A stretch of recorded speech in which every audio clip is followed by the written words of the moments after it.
हर हर महादेव दोस्तों। आज हम आपके सामने गणेश जी की कथा प्रस्तुत करेंगे। उम्मीद करते हैं कि आप सबको बहुत पसंद आए। भगवान गणेश जी की एक दंत की कथा हम आपके सम्मुख प्रस्तुत करेंगे, जो रोचक और प्रेरणादायक होगी। बहुत समय पहले की बात है। भगवान गणेश, जिन्हें बड़े कान, गोल पेट और हाथी जैसा मुख के कारण हर कोई जानता है, अपने अद्भुत गुणों और बुद्धिमत्ता के लिए देवताओं में सबसे प्रिय थे। लेकिन एक बात हमेशा सभी को चकित करती है, उनका केवल एक ही दांत क्यों है। इसी कारण उन्हें एक दंत भी कहा जाता है। इस रहस्य के पीछे दो प्रसिद्ध कथाएं हैं। आज हम उन दोनों को संक्षेप में जानते हैं।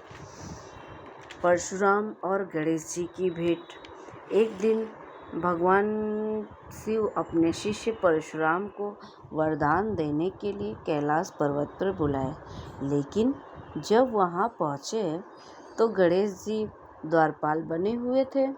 उन्होंने किसी को भीतर नहीं जाने दिया। परशुराम ने कहा, मुझे भगवान शिव से मिलना है, रास्ता दो।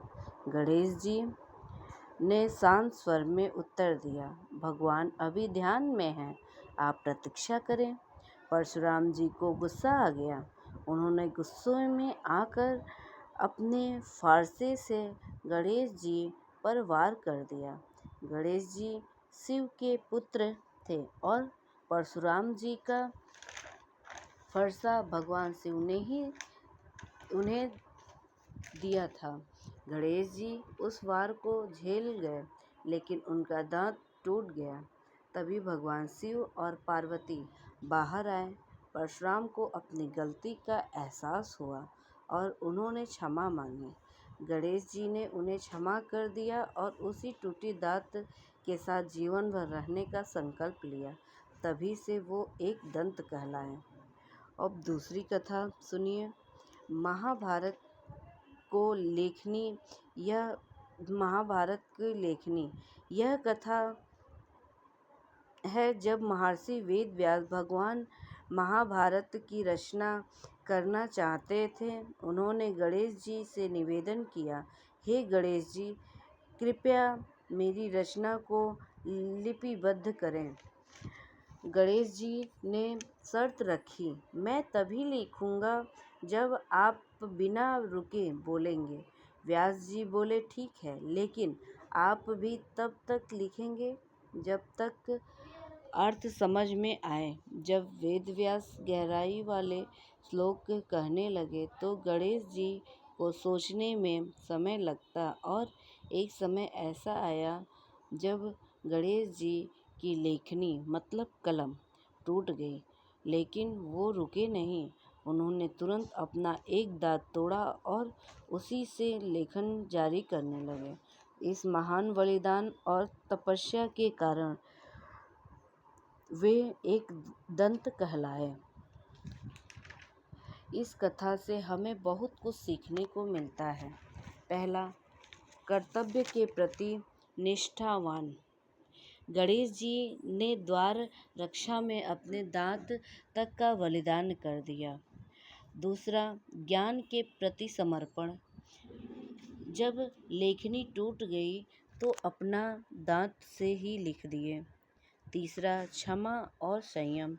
उन्होंने परशुराम को क्षमा कर दिया और अहंकार को नहीं पाला। गणेश जी का एक दांत केवल एक ही शरीर लक्षण नहीं है, त्याग, सेवा और बुद्धि का प्रतीक है। आप भी जब गणपति बप्पा की मूर्ति बनाते हैं या देखने जाते हैं तो एक दंत उनका प्रमुख स्वरूप है। गणपति बप्पा मोरया। ये सब कथा सुनने के बाद हमें कुछ बिंदु पे प्रकाश डालना चाहिए। जैसे कि हमें ये पता चला कि महाभारत की रचना वेद व्यास ने की, लेकिन उनकी लेखनी श्री गणेश जी ने किया था। वो भी लिखित करने में 3 साल, दोनों लोग 3 साल में महाभारत की रचना किए थे। गणेश जी बहुत ही बुद्धिमान थे और बहुत ही ताकतवर। और दूसरी बात हमें ये पता चली इस कहानी से कि गणेश जी की मूर्ति हम जब देखने जाते हैं तो उनका एक ही दांत क्यों दिखता है। तो आज हमें पता चला कि इस एक दांत के पीछे कहानियाँ भी हैं। 2 कहानी थी।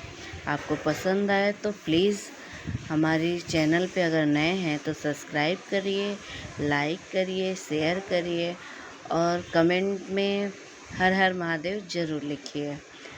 और उम्मीद करते हैं कि आपको ये कहानी पसंद आए और आपको कैसी कहानियाँ चाहिए हमारे चैनल पे, ये हमें ज़रूर आप बताइएगा। हर हर महादेव। बाय बाय दोस्तों।